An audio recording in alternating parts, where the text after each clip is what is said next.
Hi, my name is Attila Szőgyi, one of the designers of the upcoming board game called Impression, and in the following video I would like to make a brief overview about the game, what is it about and how it works.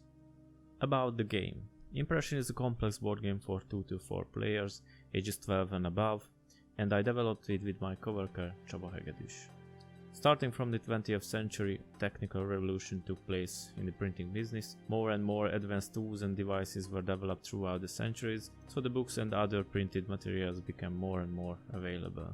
In Impression, you are managing printing companies with the primary goal to be the best in the business by developing your technologies, trading, opening factories, or even conquering Europe's printing market. Now about the gameplay. In this tabletop setup we have all the base components, but now I prepared it for 2 players. Of course, these are prototype components, so they can change throughout the next weeks or months up until the release. The game takes place in several areas, which are the city, where you do your actions with your tradesmen, the typesetting table, which gives you lead letters, the trading board, where you can buy new technologies and trade, the traveling area where you can visit European cities, build factories, and where we have the orders and contracts next to it. And finally, all players have their own workshop with an extension board. What happens during the game? The game consists of rounds, all which are broken into several phases. We have an action phase, an order and contract phase, and a production phase. In each action phase, we have 2 turns with the same rules. When it's your turn, you can choose from 2 options. You can do a shop action or a reset. If you do a shop action, you have to move with one of your tradesmen to another room in a shop along the edges of the tiles. For example, in this situation I have the first order marker, which shows I can move exactly 2, or I can reduce my capacity to move more or less. But by default, I have to move exactly that many. During my movement, I have to keep in mind some movement rules, like not touching the same route twice, not move onto a tile where I'm already, etc. If my tradesman finished its movement, I have to lay it down, meaning I cannot do action with it in this round anymore. Then I can do the given action. What is very important, I can only move a tradesman if it's on a level 2 room, and I cannot move more than 1 tradesman into the same shop. The tiles have 2 options always. On the upper half we have a main action, and on the below part we have fast secondary action, mainly resource incomes.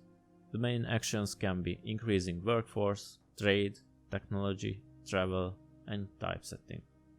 Secondary actions can be increasing capacity, resource income, and letter action, which is basically again a resource income. It is your choice how to play the game, but usually the players more likely will choose primary actions, and you will see why. In your turn, your second option is making a reset. What does it mean? If you choose a reset option, you lay down your tradesman and you have to choose a lead letter from the typesetting table. With that you have 2 options.